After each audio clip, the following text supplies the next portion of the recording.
Hello बच्चों, चलिए प्रश्न पढ़ते हैं। फलनों का अनिश्चित समाकलन निकालें। दिया गया है साइन एक्स गुणा कोस एक्स।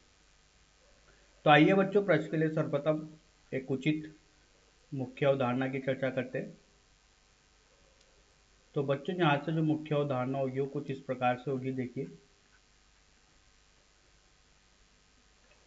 अनिश्चित समाकलन का मतलब बच्चों ये होता है कि जो समाकलन किया गया है बच्चों, इस समाकलन की यहाँ पर सीमाएं ज्ञात नहीं है। तो ये एक्स अक्ष है बच्चों और ये वाई अक्ष है, और इस वाई अक्ष पर बच्चों एक कर्व बनाया गया है कुछ इस प्रकार से। ये जो कर्व है बच्चों, ये है y बराबर एफ एक्स का कर्व है। ये इसकी प्रारंभिक सीमा और ये इसकी अंतिम सीमा। अब बच्चों, इस कर्व का क्षेत्रफल ज्ञात करना है, जो कि वो कुछ इस प्रकार है। क्या बच्चों, इसका क्षेत्रफल ज्ञात करना आसान है क्या? नहीं, क्योंकि बच्चों ये जो कर्व दिया गया है, ये वक्र दिया गया है, ये सतत ना होकर बच्चों असतत वक्र है। तो यहाँ पर बच्चों बहुत मुश्किल काम है कि इसको क्षेत्रफल ज्ञात किया जा सके। इसके लिए क्या करना पड़ेगा बच्चों? इसके लिए करना पड़ेगा कि बच्चों x पर जाकर एक dx का पट्टी लेनी पड़ेगी बच्चों, जिसकी मोटाई है dx। अब देखिए बच्चों, यहाँ से जो dx मोटाई की पट्टी ली है, ये एक आयत की तरह कार्य करेगी। तो देखिए बच्चों, इसका क्षेत्रफल निकालने के लिए क्या करना पड़ेगा? जो फलन है एफ एक्स, इसको करना पड़ेगा dx के साथ गुणा। और बच्चों यहाँ पर समाकलन का चिन्ह लगाना पड़ेगा, कहाँ से कहाँ तक? x1 से लेकर x2 तक। तो इस प्रकार से जब बच्चों प्रक्रिया की जाएगी तो क्षेत्रफल ज्ञात होगा, और इसी को बोलते हैं बच्चों,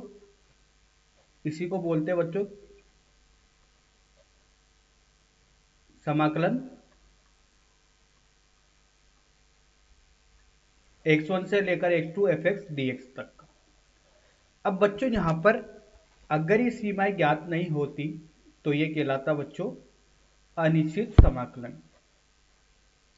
और जब सीमाएं ज्ञात होती है तो बच्चों ये कहलाता है निश्चित समाकलन। अब बच्चों यहाँ पर फलन दिया गया है एफ एक्स का, जो फलन है बच्चों ये है साइन एक्स कोस एक्स।